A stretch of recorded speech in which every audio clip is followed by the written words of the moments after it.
Hello everyone and welcome to another shir on the Sefer Hamitzvos of the Rambam. If you enjoy these shirim, please like and subscribe and share to anyone you think might be interested.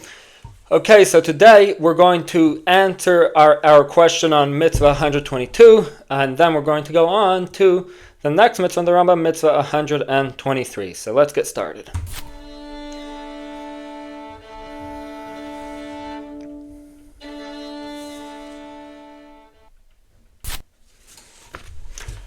Okay, so our last question was, does shichacha only apply to bundles or also to stalks that are still attached to the ground? So, in other words, if someone's harvesting his field and he left a whole bunch of wheat in one area that's still attached to the ground, and he skipped it and he harvested all around it, he continued on, and so it's left behind.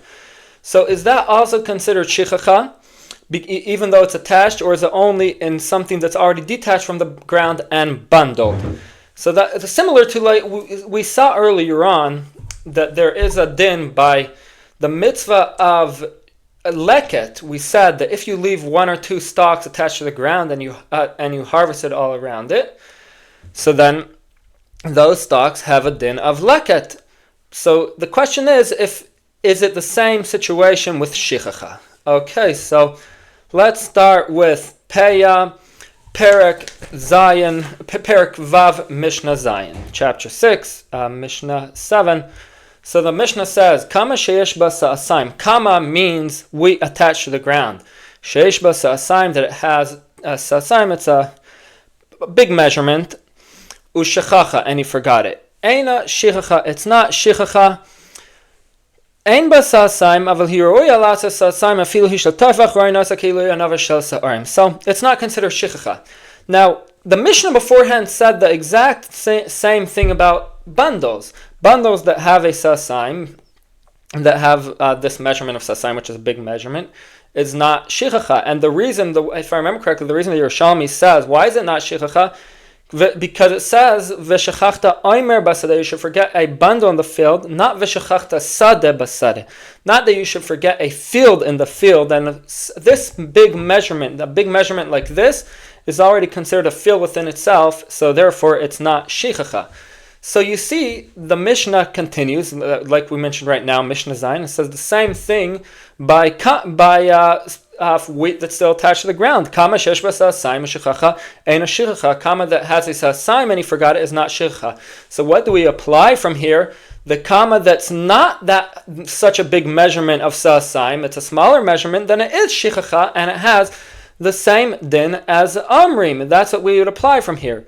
So now, and let's see that. This is what the Rambam says in the commentary on this Mishnah. The Rambam says, Da, she'ashichacha hi mechuyeves lakama k'may shehu mechayeves la'amarim. That shichacha is chaya, you're chayav to, there's the halacha of shichacha that you have to leave the wheat that's attached to the ground.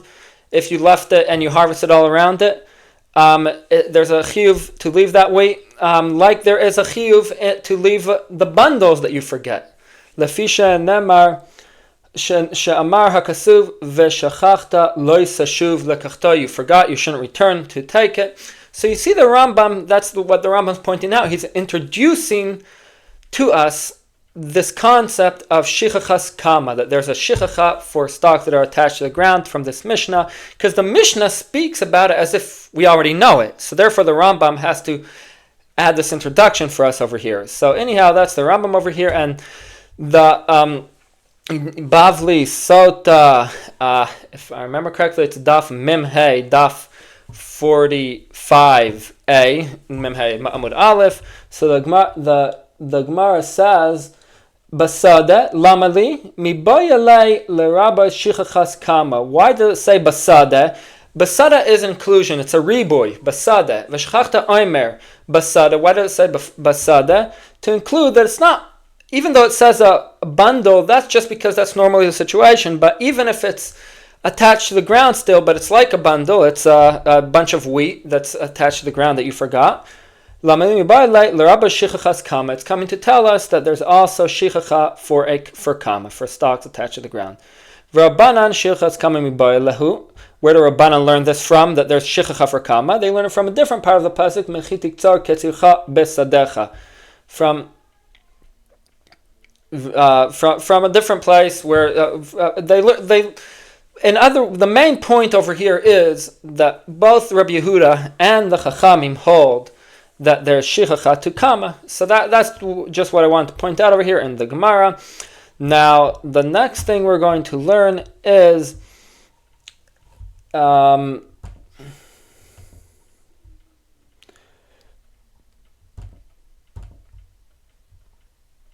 shesh b'sasaim. So this is the Rambam in Hilchos Matnas Anim, I think chapter 5, halacha yud tes, halacha 19.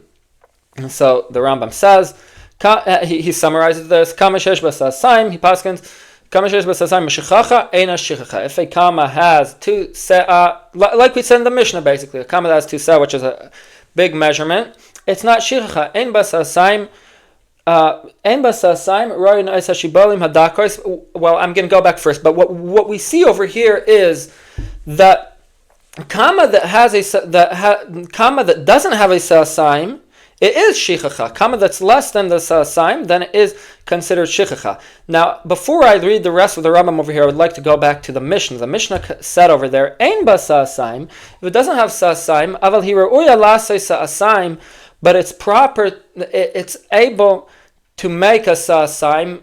So what does that mean exactly? We're going to see.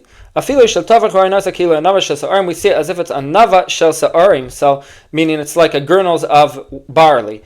Now, I'm not going to explain that. I want to go back to the Rambam and he'll explain it, and then we'll see what he means over here. So ein ba sa'asaim, if it doesn't have this big measurement of sa'asaim, we look at these thin, small pieces of wheat, and you see as if they're big and strong. The arukos, meaning this stock, I know over here in this situation, it's not good wheat, but how big could they potentially be? The arukos, they're big and healthy and long. Then the shtufais, and the shtufais, which are like the ones that are blown from the wind and basically weather destroyed or whatever. Ke'ilu hem meleos, we look at them as if they're full. I mean, what is its potential? V'im haiser uya achar omdan, and if it's proper after the measurement ze la sa'asaim, after looking at them at their potential, and potentially they could do a sa'asaim. This amount of wheat could have done the measurement of sa'asaim. Ushachacha, and he forgot it. Eina shichacha, it's also not shichacha because you're able to do sa'asaim.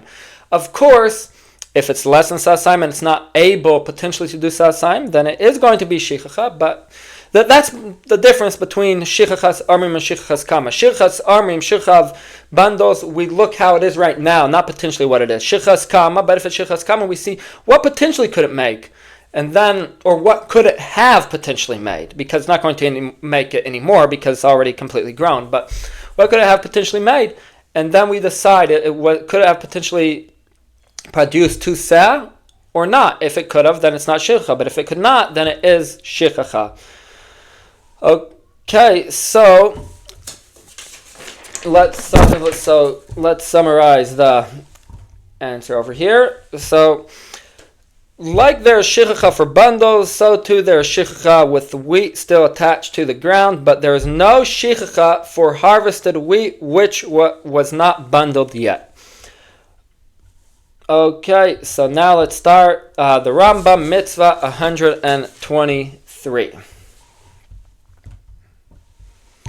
So the Rambam says, Hamitzvah Kuf Kaf Gimel, Mitzvah 123, He shetzivanu laniach ma she'ishe'er b'kerem k'shevtzor talanim, to leave what is left in the vineyard, k'shevtzor osai la'aniim, when he harvests the vineyard for the poor people, v'hu hanikra Oleloth, and that is what's called Oleloth. So now, also in English, they say over here, to leave the remnant, to leave to the poor people the remnant that remains in the vineyard during the harvest. And so I have something to point out over here, but first, Uvah bahem hakasuv gam kain, the pasuk says also in them, ta'azoy v'sam achar zechar Oleloth. After the pasuk mentions this mitzvah, the pasuk says ta'azov some, you should leave them. And remember, the Rambam said you should leave them is a positive commandment over here. The laws of this mitzvah are explained in Masechtas Peah. Ve'ena noheges mina Torah ela ba'aretz, and from the Torah it's only noheg in Eretz Yisrael. So now I want to point out that the Rambam, because of course it's Sefer Hamitzvos over here, so he's not pointing out everything in this in the Sefer Hamitzvos, of course, but he points it out more clearly in Mishnah Torah. But Oleloth is not only something that you leave over; it has a certain status to it. Certain type. It's not like pad that you just leave a certain amount over, but it's certain clusters of grape that have certain qualifications that you leave over, and we're going to see that in a minute in the Rambam. But first, let's just go to the Psukim. The Psukim is the pasuk says, it's in Vayikra, Parshas Kedoshim, Perek Yud Tes, pasuk Yud. So Leviticus chapter 19, verse 10. The Torah says, "V'charmecha lo se'olel." So we're going to see that's something else. You shall not pick the undeveloped twigs of your vineyards. Uferd karmecha lo selakate. And the fallen fruit of your vineyard you shall not gather. La'ani v'lager ta'azar to the poor person and to the convert you should leave them. Ani Hashem Elokechem, I am Hashem your God. So now the way the Art Scroll interprets it over here, I don't agree exactly with the interpretation. You shall not pick the undeveloped twigs. Okay, maybe I would say clusters, not twigs, but maybe they're calling it twigs because, as we're going to see, the definition of Oleloth is really like, clusters of grapes that don't have too many grapes on them. But okay, anyhow, so let's start the Rambam over here. So the Rambam, if I remember correctly, it's Perek Vav or Perek Hey. Anyhow, how halacha Yud.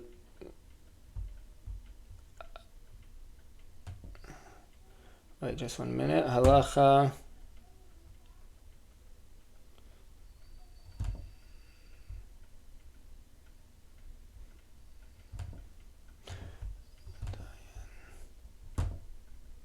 Okay, so halacha Yud Zayin.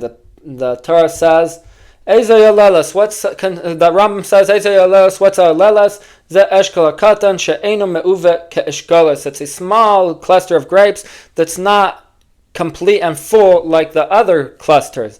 She'ein lo katev ve'ein anavav. She'ein lo katev ve'ein anavav notvos. It doesn't have a shoulder and its grapes don't drip down. So they don't go one on the other. Ella mefuzaris, rather they're scattered out. Yesh la katef ve'ein la natef. If it has one of these but not the other qualification, if it has a shoulder but it doesn't have a natef where they go touch each other, natef or the opposite, natef ve'ein la katef, harehi shelabal hakerem, then it's not considered Oleloth and the owner could pick them. Im safek la'anim, but if it's a doubt, it's for the poor people because any safek is for the poor people. So now let's go on to Rambam halacha Yud Ches. Ezoi katev. What's considered a katef, a shoulder? Pesigin hamechubaris b'shidra, the parts that come out, the small parts, shoots that come out from the cluster. Well, small grapes that come out from the spine, it's called b'shidra zoi al gab zoi, one on top of the other. Natef anavim mechubaris b'shidra v'yardos. Natef is grapes that are attached to the skeleton itself, and they go down. So the katef are the ones, like the shoulder goes out from the neck. So katef are the ones that have small stems on the big cluster that go out, and that's katef. Natef is that there are grapes on the main stem itself. Vehu sheyu kol ha'anavim sheba Oleloth nogim b'pas yadai. And all the grapes in the Oleloth should attach to touch his hand. Velama nikra shemay olel, meaning in other words, if it's enough, if it's a full cluster of grapes, and when you put it down in your hand, only the bottom or the side that you put down is going to attach. But if it's a small amount, then everything could touch your hand. Why is it called olel? Mipnei shehu lishar ha'eshkelos ke'olel la'ish. It's compared to all the rest of the clusters. It's like a child, like a olel is considered a child to a man. Similarly, these clusters are considered like a child to fully grown grapes. Okay, now we're going to go on to halacha yotes. The Rambam says, "Ve'ein bal habayis chayav livtzor ha'ololos v'litan la'anim ela hein bartunotzen la'atzman." He doesn't have to pick these ololos for the poor people. He just leaves them and lets them pick them. V'gagar yechidi harehu ololos. And if it's just one individual grape on the cluster, then it's considered ololos. Okay, let's go on. The Rambam halacha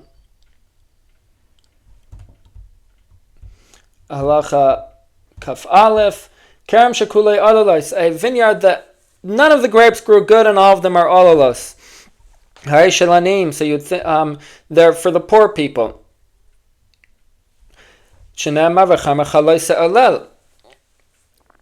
So now why would you think differently? So because the pasuk says v'chisivtzor karmecha lo se'olel acharecha. Because it says in the pasuk v'chisivtzor karmecha lo se'olel acharecha, you shouldn't when you harvest your vineyard, you shouldn't pick the ololos. So you would have thought only if you harvest your vineyard, meaning there's harvest for you. But the answer is in a different place in the Torah. It says v'charmecha lo se'olel. It just says your vineyard you shouldn't pick the ololos. So meaning afilu kuloi ololos, even if the whole vineyard is ololos.